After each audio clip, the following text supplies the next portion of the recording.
जय झूलेलाल सभिनि खे। छत्तीसगढ़ में जो अमित बघेल वारो केस थियो आहे हुन लाइ मां पंहिंजे भाउर भेनरुनि खे हिकु विनती थो करणु चाहियां जो यूट्यूब ऐं सोशल मीडिया ते वीडियो पिया ठाहिनि, थोरो होश सां गॾु पाण खे जोश सां गॾु होश बि रखिणो आहे।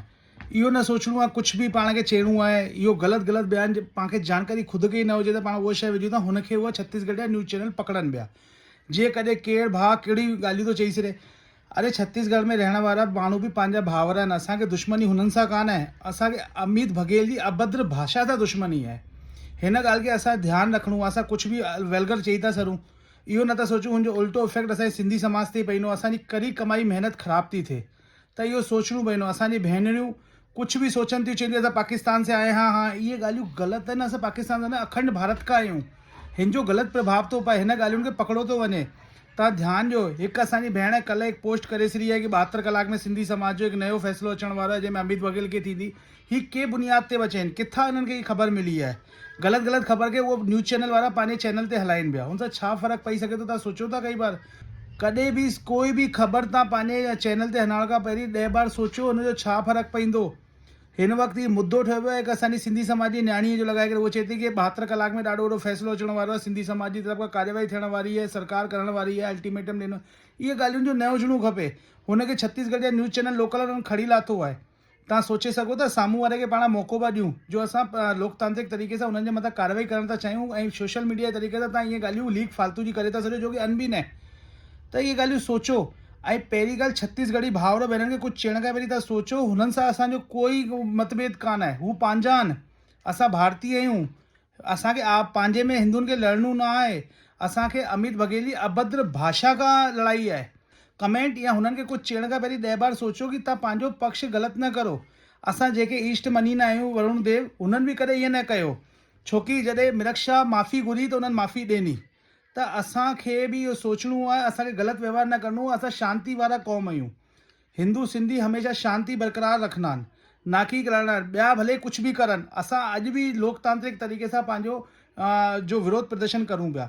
हिन लाइ मां सोशल मीडिया ते कंटेंट विझण वारा भाउर भेनरुनि खे हिकु ॻाल्हि चवणु थो चाहियां, थोरो सोचे सम्झे करे कंटेंट विझो। ईअं न इहे ॻाल्हियूं पंहिंजे ते उल्टो फ़र्क़ु करनि। अॼु कोई बि तव्हां मिंट में कोई बि माण्हू कीअं बि विझे थो, इहो सोचे सम्झे करे। ऐं मां हुन भाउर भेनरुनि खां बि अर्ज़ु करणु थो चाहियां जो कोलैब एक्सेप्ट था करनि, त थोरो पहिरीं वीडियो ॾिसी लाइन कि हुन छा ठाहियो आहे। भाई कहिड़ी बि ख़बर थी वई, हुनखे 72 कलाक जो अल्टीमेटम। छत्तीसगढ़ में इहा न्यूज़ ठही पई आहे। हिन वक़्तु मां ॾिसां पियो 2.5 लाख माण्हू हिन ॻाल्हि खे ॾिसी चुकिया आहिनि कि देखिए ये सिंधी समाज की तरफ से एक दावा किया गया, 72 घंटे के अंदर अमित बघेल को सज़ा मिलेगी। ये किथां लीक थी वञे? त कोई थी कान अहिड़ी ॻाल्हि, त बि तव्हां इहे कुझु बि ठाहियो पिया।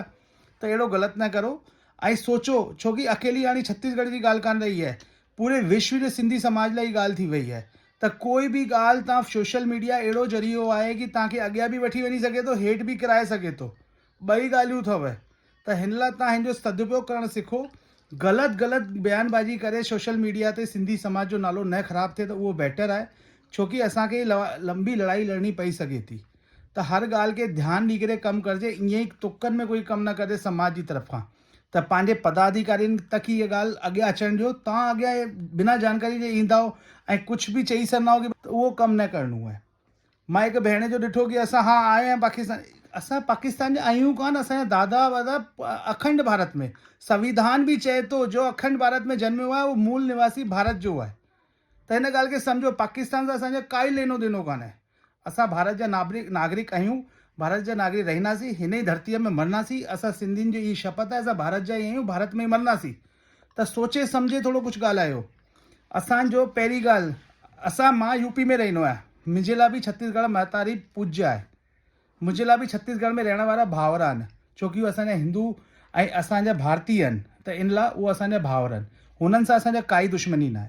असांजी अमित बघेल जी अभद्र टिप्पणी सभु आहे, उहो माफ़ी घुरंदो त हुनखे बि माफ़ी मिलंदी। पर तव्हां इहो ग़लति न करो, कुझु बि अलगर वलगर कुझु बि विझी छॾियो। जय श्री झूलेलाल। सम्झी विया हूंदव, मां तव्हांखां निमाणी विनती थो करां कि पंहिंजे समाज लाइ कुझु ग़लति न थी पए ऐं कुझु ग़लति इफेक्ट न पए। ठीकु आहे जी, जय झूलेलाल।